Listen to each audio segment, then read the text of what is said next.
Assalamualaikum warahmatullahi wabarakatuh. Di sini kami akan mempresentasikan hasil studi kami tentang pendirian masjid di kawasan minoritas Muslim Indonesia. Sebelumnya, perkenalkan anggota kelompok kami.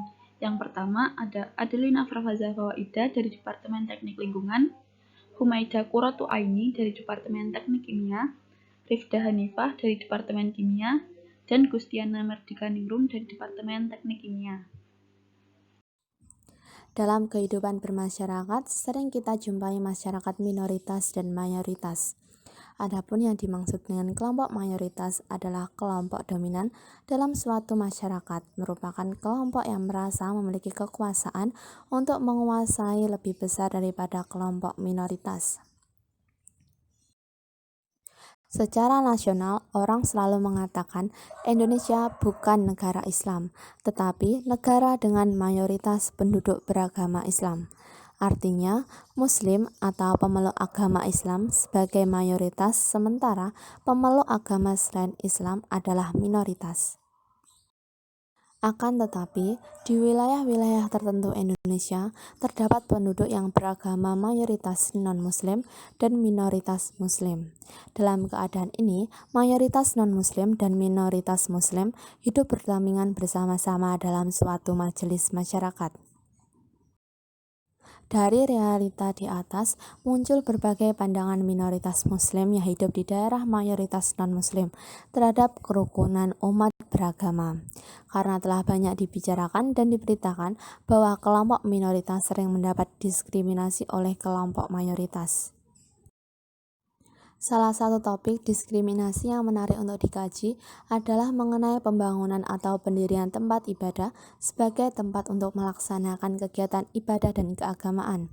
Oleh karena itu, kami mengangkat sebuah makalah dengan judul Pendirian Masjid di Kawasan Minoritas Muslim Indonesia. Selanjutnya yaitu tujuan dalam penulisan ini. Yang pertama yaitu mengetahui alasan kaum minoritas Muslim mengalami kesulitan untuk melakukan pendirian masjid. Yang kedua, mengetahui penyebab pemicu penolakan pendirian masjid di kawasan minoritas Muslim. Yang ketiga, mengetahui dampak pendirian masjid di kawasan minoritas Muslim. Dan yang keempat, mengetahui respon masyarakat non-Muslim terhadap pendirian masjid di kawasan minoritas Muslim. Selanjutnya adalah tinjauan pustaka. Pengertian keberagaman. Dikutip dari situs resmi Kementerian Pendidikan dan Kebudayaan Republik Indonesia, pengertian keberagaman adalah suatu kondisi dalam masyarakat yang terdapat banyak perbedaan dalam berbagai aspek. Di Indonesia sendiri, terdapat banyak keberagaman, mulai dari keberagaman suku, agama, ras, hingga budaya. Selanjutnya, bagaimana pandangan Islam terhadap keberagaman? Dalam surat Al-Hujurat ayat 13, sudah disebutkan bahwa kita memang dilahirkan dengan keberagaman. Dari ayat tersebut sudah bisa kita lihat bahwa Islam sangat menghargai keberagaman. Karena memang pada hakikatnya Allah Subhanahu wa taala menciptakan manusia dalam keberagaman, baik suku, agama, ras, budaya, bahasa, ataupun warna kulit. Dengan keberagaman ini Allah Subhanahu wa taala memerintahkan kita untuk saling mengenal dan saling mengasihi. Sebagai manusia yang bertakwa, tentu kita harus menaati perintah Allah Subhanahu wa taala tersebut. Sikap toleransi antar umat beragama. Toleransi memiliki arti sebuah sikap untuk saling menghargai, menghormati, membiarkan pendapat, pandangan, kepercayaan kepada sesama manusia yang bertentangan dengan diri sendiri. Sikap toleransi sangat dibutuhkan, mengingat toleransi merupakan sikap yang akan memberikan kedamaian, karena setiap orang yang memiliki perbedaan dapat hidup berdampingan. Selanjutnya, pendirian rumah ibadah di Indonesia.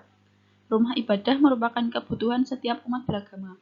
Akan tetapi, dengan banyaknya agama yang ada di Indonesia, pendirian rumah ibadah terkadang menimbulkan perselisihan dan konflik. Untuk menghindari perselisihan terjadi, Kementerian Agama dan Kementerian Dalam Negeri menerbitkan Peraturan bersama Menteri Agama dan Menteri Dalam Negeri Nomor 9 Tahun 2006 dan Nomor 8 Tahun 2006 yang mengatur tentang pendirian rumah ibadah.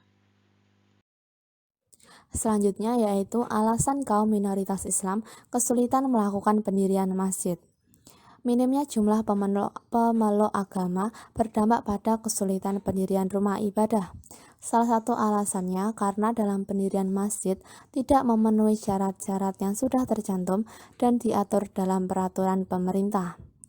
Peraturan tersebut terkait tata cara pendirian rumah ibadah yang tertuang dalam Peraturan Bersama Menteri Agama dan Menteri Dalam Negeri Nomor 9 dan Nomor 8 Tahun 2006.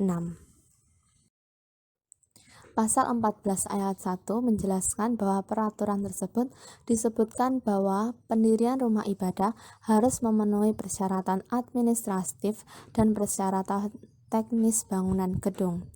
Kemudian pada ayat 2 dijelaskan mengenai persyaratan khusus dalam pembangunan rumah ibadah. Persyaratan-persyaratan yang dimaksud adalah sebagai berikut. Yang pertama yaitu daftar nama dan kartu tanda penduduk atau KTP. Kemudian pengguna rumah ibadah harus lebih dari 90 orang yang disahkan oleh pejabat setempat. Yang kedua yaitu dukungan masyarakat setempat lebih dari 60 orang yang disahkan oleh lurah atau kepala desa. Dan yang ketiga yaitu ada rekomendasi tertulis dari Kepala Kantor Departemen Agama Kabupaten atau Kota. Dan juga ada rekomendasi tertulis dari Forum Kerukunan Umat Beragama FKUB Kabupaten dan Kota. Memicu penolakan pendirian masjid, salah satunya diakibatkan oleh menara masjid yang lebih tinggi dibandingkan gereja di sekitar Jalan Raya Apipura. Selain itu, ada 7 poin lagi sikap keberatan yang mengatasnamakan PGGJ, yaitu yang pertama, toa harus diarahkan ke masjid. Yang kedua, adanya pembatasan dalam dakwah Islam. Yang ketiga, melarang anak sekolah memakai seragam dengan nuansa agama tertentu. Yang keempat, larangan musola pada fasilitas umum. Yang kelima, larangan pembangunan masjid dan musola di area perumahan KPR BTN. Yang keenam, pembangunan rumah ibadah wajib mendapat rekomendasi. Yang ketujuh, menyusun raperda tentang kerukunan umat beragama di Jayapura. Dampak positif pendirian masjid di kawasan minoritas Muslim. Pendirian masjid di kawasan minoritas Muslim tentu memberikan dampak positif bagi umat Muslim itu sendiri. Seperti umat Muslim di kawasan tersebut dapat beribadah dengan nyaman di masjid, memiliki tempat berkumpul untuk menyelenggarakan acara pengajian bersama. Umat Muslim juga dapat melaksanakan perintah-perintah Allah Subhanahu wa Ta'ala dan juga sunnah Nabi, seperti memakmurkan masjid ataupun melaksanakan ibadah i'tikaf. Selanjutnya, pendirian masjid di kawasan minoritas Muslim membuktikan adanya sikap toleransi dan saling menghormati antar umat beragama. Dengan ini, pendirian masjid dapat menumbuhkan rasa saling memiliki, sehingga rasa persaudaraan antar warga akan semakin tinggi dan memberikan ketenangan juga kedamaian bagi warga di kawasan tersebut. Selain dampak positif, pendirian masjid di kawasan minoritas Muslim juga bisa menimbulkan dampak negatif. Selama ini banyak kasus-kasus tentang pelarangan atau penolakan terhadap rumah ibadah kaum minoritas di Indonesia, sehingga akan ada orang yang merasa keadilan di negeri ini kurang saat didirikan masjid di kawasan minoritas Muslim, karena kaum minoritas non-Muslim di Indonesia terkadang dipersulit atau bahkan ditolak ketika ingin mendirikan rumah ibadah mereka. Perselisihan internal kawasan juga akan terjadi saat masjid didirikan di kawasan minoritas Muslim, seperti perselisihan antara warga yang terganggu dengan suara azan dari masjid atau terganggu oleh kegiatan masjid.